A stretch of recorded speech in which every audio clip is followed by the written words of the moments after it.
नवाज शरीफ साहब का जो पिछले दौर हैं वो अगर हम देखें, पाकिस्तान की जितनी भी तरक्की हुई है वो उन्हीं अदवार में हुई है। वो 3 दफ़ा अगर रहे हैं तो उन्हीं तीनों अदवार में हमारे मुल्क ने असल तरक्की की है।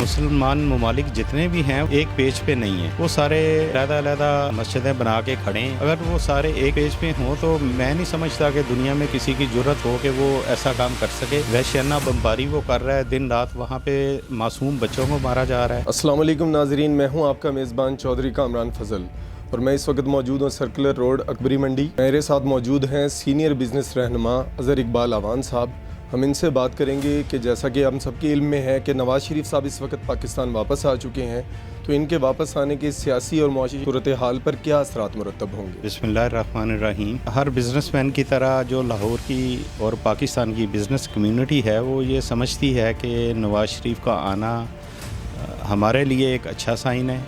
एक तो पॉलिटिकली भी जो आपस में दुश्मनियाँ हैं वो ख़त्म होनी चाहिए, क्योंकि मईशत जिस मुल्क की बेहतर हो वही तरक्की करता है और फिर सियासत करने के लिए मैदान भी मिलता है। अगर मईशत नहीं होगी तो मुल्क बहुत ज़्यादा मुश्किलात में हो तो वो काम नहीं चलता।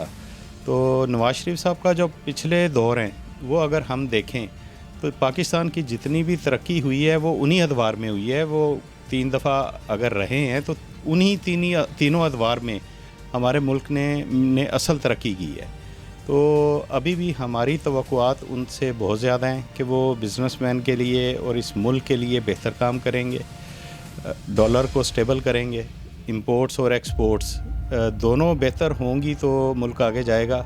अगर इंपोर्ट बहुत ज़्यादा होंगी और एक्सपोर्ट कम होंगी तो वो भी हमारे लिए अच्छा नहीं है। वो जो डेफिसिट है हम पूरा नहीं कर सकेंगे। तो एक्सपोर्ट को बढ़ाना चाहिए और डॉलर को जब स्टेबल होगा तो जो चीज़ें बाहर से हमारा मुल्क इंपोर्ट करता है, आजकल जो हमारी मार्केट स्पाइसेस और ड्राई फ्रूट और दालें ये सारी इंपोर्ट हो रही हैं। तो अगर डॉलर का रेट कम होगा, इनकी कॉस्ट भी कम होगी और आम आदमी को मुनासिब रेट पे चीज़ें मिल सकेंगी।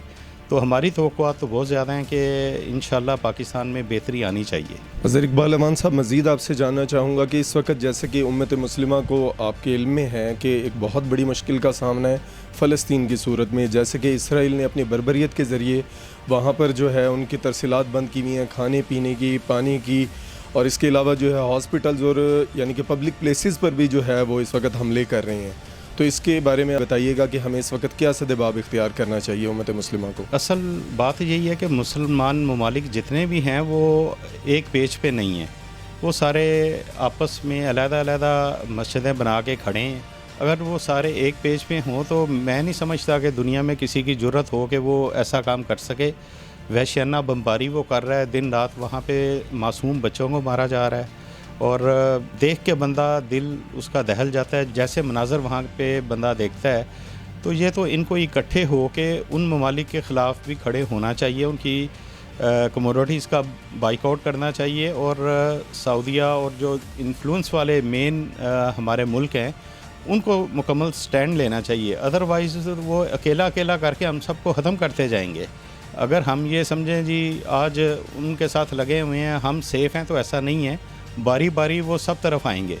तो हमें आपस के इख्तलाफात को दूर करके उनके ख़िलाफ़ इकट्ठे हो के कोई कार्रवाई करनी चाहिए, अदरवाइज़ बड़ा मुश्किल हो जाएगा। जैसा कि आपको इल्म है नाज़रीन कि हम अज़हर इकबाल अवान साहब के साथ मौजूद थे, वो अपनी जो है राय दही का जो है इजहार कर रहे थे। जैसा कि उन्होंने बताया कि आम आदमी को जो है अगर नवाज़ शरीफ साहब या कोई भी आए तो लेकिन उनके आने से रिलीफ मिलना चाहिए ताकि आम आदमी को सहूलत हो। तो इसके अलावा फ़लस्तीन पर भी उन्होंने अपने ख़यालात का इजहार किया कि उम्मत मुस्लिमा मुत्तहिद होकर एक दूसरे के साथ और इसका जो है सद्बाब फ़लस्तीन का कर सकती है। इसके साथ ही मैं आपसे इजाज़त चाहूँगा। अल्लाह हाफ़िज़।